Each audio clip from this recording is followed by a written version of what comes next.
నమస్కారం గురుగారు. అఖండ లక్ష్మీ ప్రాప్తిరస్తమా. గురుగారు, ప్రస్తుతం బంగారం ధర ఆకాశాన్ని తాకుతుంది. తులం 1,30,000 దాకా ఉంది గురుగారు. వెండి కూడా తక్కువేం కాదు, అది కూడా బాగా పరిగెడుతుంది చెప్పాలంటే. అందుకే ప్రభుత్వం వారు కూడా వెండి కూడా లోన్ ఇస్తా అంటున్నారు. అదే గురుగారు, అలానే ఉన్నాయి ప్రస్తుతానికి వాటి రేట్లు అవి చూస్తే కనుక వాటి డిమాండ్.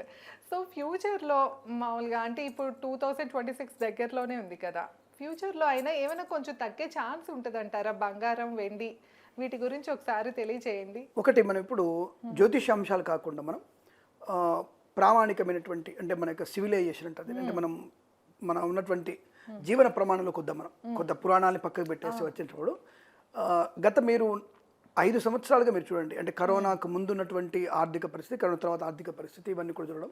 రెండవది ఇక్కడ ముఖ్యంగా బంగారం పెరగడానికి అందరు కామన్గా చెప్పేవాడు ఉక్రెయిన్ రష్యా యుద్ధం ఒకటి, తర్వాత వచ్చేసి మనకి ఉన్నటువంటి అంతర్గత యుద్ధాలు ఇరాన్ ఇరాక్ వాటి కానివ్వండి, సిరియాకు ఉన్నటువంటి యుద్ధాలు కానివ్వండి, ఇప్పుడు ప్రస్తుతం పాకిస్తాన్ తాలిబాన్ జరుగుతున్నటువంటి ఆఫ్ఘనిస్తాన్ యుద్ధం కానివ్వండి, మనకు జరిగినటువంటి సింధూర్ మన సింధూర్ యుద్ధం కానివ్వండి, ఇవన్నీ కూడా జనాలలో సెంటిమెంట్ని బాగా బలహీనపరిచాయి. అంటే స్థిరాస్తులు కొనడం కన్నా ఇక్కడ ఏమో తెలియదు కాబట్టి ఉన్నంత వరకు ఒక ముద్ద బంగారం కొనుక్కుంటే తర్వాత అమ్ముకుంటే ఎక్కువ వస్తుంది. భూమిని కాపాడుకోలేము, ఇల్లుని కాపాడుకోలేము, ఏది యుద్ధం తెలియదు, ఏది అవుతుందో తెలియదు, ఎవడు ఏది పెరుగుతుందో తెలియదు, ఎవడు ఎల్లు అక్కుంటాడో తెలియదు. బంగారం ఒక 1 కిలో ఉంటే చేతిలో ఉంటే లోపల ఇక్కడ దాచుకొని అవసరం వచ్చినప్పుడు దాన్ని అమ్ముకుంటే మన డబ్బులు మనకు వచ్చేస్తాయి. అది బ్లాక్ మార్కెట్లో అమ్ముకోవచ్చు, అఫీషియల్గా అమ్ముకోవచ్చు. ఈ రకమైనటువంటి భావన జనాల్లో ఉంది. ఇది అందరికి కామన్ ఉన్నది, బయట చెప్పలేదు కానీ నిజం, ఇదే నిజం. సో కాబట్టి అటువంటి బంగారం విలువ అనేది 2026లో మీలాంటి స్త్రీలందరూ అడిగేటువంటి విషయం, మీలాంటి అమ్మాయిలు అడిగే విషయం ఏంటంటే తగ్గుతుందా కొనుక్కుంటామంటే అంటే గ్రహాలు బట్టి చెప్తాను. ప్రస్తుతం గ్రహాలని కలుపుతాను ఇప్పుడు నేను, అంటే కలపకుండా ఉండను నేను. సో ఇలా చేస్తున్నప్పుడు సెంటిమెంట్గా మీరు ఎప్పుడైతే బంగారాన్ని విపరీతంగా కొనడానికి ముందుకెళ్తున్నారో తగ్గడానికి అవకాశం ఉంటుంది. మార్కెట్లో ప్రొడక్షన్ ఎక్కువ వచ్చినప్పుడు దాని విలువ తగ్గుతుంది, ప్రొడక్షన్ పెరిగినప్పుడు. సో మనం ఈ బంగారం అనేది ప్రొడక్షన్ పెరుగుతా అంటే మన దేశము గత సంవత్సరం కన్నా తక్కువ కొనుగోలు చేసింది ఈ యొక్క బంగారాన్ని, ముడి సరుకుని. కాబట్టి దాని మీద ప్రొడక్షన్ తక్కువన్నట్టు మీకు బాగా గుర్తుపెట్టుకోండి. నేను చెప్తున్నాను, నేను ప్రాక్టికల్ చెప్తున్నాను. నేను గత 3 ఏళ్ల క్రితం బంగారం కొన్నటువంటి 1500 మెట్రిక్ టన్నుల బంగారం కొంటే దాదాపుగా గత 2 సంవత్సరాల నుంచి ప్రభుత్వం కొన్నటువంటి బంగారం 1326 మెట్రిక్ టన్నులు మాత్రమే. అది చాలా తక్కువగా ఉంది. దానివల్ల ఏమవుతుంది, ప్రొడక్షన్ ఎప్పుడైతే తగ్గిపోయిందో దాని విలువ ఎక్కువ పెరుగుతూ ఉంటుంది. తగ్గే వాళ్ళు అంటే కొనే వాళ్ళకి ఎప్పుడైతే డిమాండ్ ఏర్పడుతుందో అక్కడి నుంచి ఉత్పత్తి తగ్గడం వల్ల రేట్ ఆటోమేటిక్గా పెరిగిపోయింది. గురుగారు, ఆ మధ్య రాయలసీమలో కొన్ని ప్రాంతాల్లో మనకి గనులు ఉన్నాయన్నారు, బంగారు గనులు నిజమేనా? అంటే ఒకటి రాయలసీమ ప్రాంతాల్లో బంగారు గనులు 100%. మీకు తర్వాత మన రాయలసీమలో ఏంటి, మనకి ఉభయ గోదావరి జిల్లా కూడా కొంత చోట్ల మీకు బంగారు గనులు అనే విషయం స్పష్టం. నీటి ప్రవాహం ఎక్కడుంటుందో దాని దగ్గరలో అంటే 100-200 కిలోమీటర్ల దూరంలో తప్పకుండా మీకు ఏవో ఉంటాయి. పర్వత ప్రాంతాల్లో, నీటి వనరుల ప్రాంతాల్లో బంగారు గనులు ఖచ్చితంగా ఉంటాయి. ఇది 100%. సీజన్లో ఉండవచ్చు, లేకపోతే ఇంకోటి ఉండవచ్చు, కానీ ఒక మంచి లోపల నుంచి ఒక విధమైనటువంటి వ్యక్తు లాంటివి అంటే మనకు ఉన్నటువంటి ఒక బంగారము, ఒక విధమైనటువంటి విలువైనటువంటి వస్తువులు అనేవి లోపల ఖచ్చితంగా ఉంటాయి. నదీ తీరాల్లోనూ సముద్ర తీరంలో మళ్ళీ నదీ తీరాల్లో ఉంటుంది, ఎక్కడైతే వరద పారుతుందో అక్కడ ఉంటాయి. అలాగే పర్వత ప్రాంతాలు, రాయలసీమలో పర్వత ప్రాంతాల్లో కూడా తప్పకుండా అటువంటివి నాకు తెలిసి ఒక 176 హెక్టార్ల భూమిలో ఆ యొక్క నిధులు అంటే బంగారం గనులు ఉన్నాయని చెప్పేసి మనకి తెలిసిన ఇన్ఫర్మేషన్, అంటే అంతర్జాతీయ ఇన్ఫర్మేషన్ ఉంది మనకి. అయితే ఇక్కడ ఎందుకు తవ్వరు, దాన్ని తవ్వుకుంటూ సరిపోద్దిగా అంటే ఈ ఔన్స్ బంగారం తయారవడానికి దానికంటే ఖర్చు ఎక్కువ అవుతుంది. ప్రాక్టికల్ ఇన్ఫర్మేషన్ అంటే ఒక ఔన్స్ బంగారం తీయాలంటే దానికి 2 ఔన్సుల బంగారం ఖర్చు పెట్టాలి మనం. దానికోసం ఎవరు తీయాలి, దాన్ని తీసి దానివల్ల ప్రయోజనం ఉంటుంది. ఏదో జనాలు తవ్వుకుంటే వచ్చే బంగారం కనబడేది కాదు. మీకు ఈ షార్ట్స్లలో రీల్స్లో కనబడుతుంది, వాళ్ళు ఏదో నల్లిండలు ఇట్టే బంగారం దొరుకుతుంది. అలా బంగారం దొరకదు. బంగారం ముడి సరుకు, అది ఒక రకమైన ముడి సరుకుని దాన్ని ఒక మంచి పద్ధతి ద్వారా దాన్ని కరిగిస్తే దాంట్లో పసుపు రంగు వర్ణం బంగారం దొరుకుతుంది. కానీ మనకి వీడియోలో షార్ట్స్లో చూపిస్తుంటారు, అందరూ వచ్చి నీళ్ళలో ఇలా అంటే బంగారం దొరికినట్టుగా చూపిస్తారు. అంత అబద్ధం. అటువంటి బంగారాలు దొరకవు. అది ముడి సరుకు పదార్థం. దాన్ని మనం మంచి పద్ధతి ద్వారా దాన్ని తయారు చేస్తేనే బంగారం బయటకు వస్తుంది. ఇక్కడ మనం అది వాళ్ళకి గనులున్నాయి అంటే వాళ్ళకి ఎక్కువ మొత్తంలో ఉంది, లోతుకు పోతున్నా కొద్ది ఎక్కువ. ఇప్పుడు సింగరేణిలో బొగ్గు ఉంది, రాబోయేటువంటి 2047 వరకు బొగ్గు నీళ్ళు బోల్డునే మనకి. మరి వాళ్ళకి బొగ్గు లేదు. మనకున్నటువంటి ఒక వనరులు అవి కొన్ని ఉన్నాయి మనకి. కొన్ని ఇప్పుడు ఎందుకు దేశం మొత్తంలో తెలంగాణ ప్రభుత్వం, తెలంగాణ ప్రజల దగ్గర ఉన్నటువంటి ఈ విత్తనాలు అనేవి ఇక్కడ ఎక్కువ. దేశం మొత్తానికి విత్తనాలు సప్లై చేసే తెలంగాణ ప్రభుత్వమే.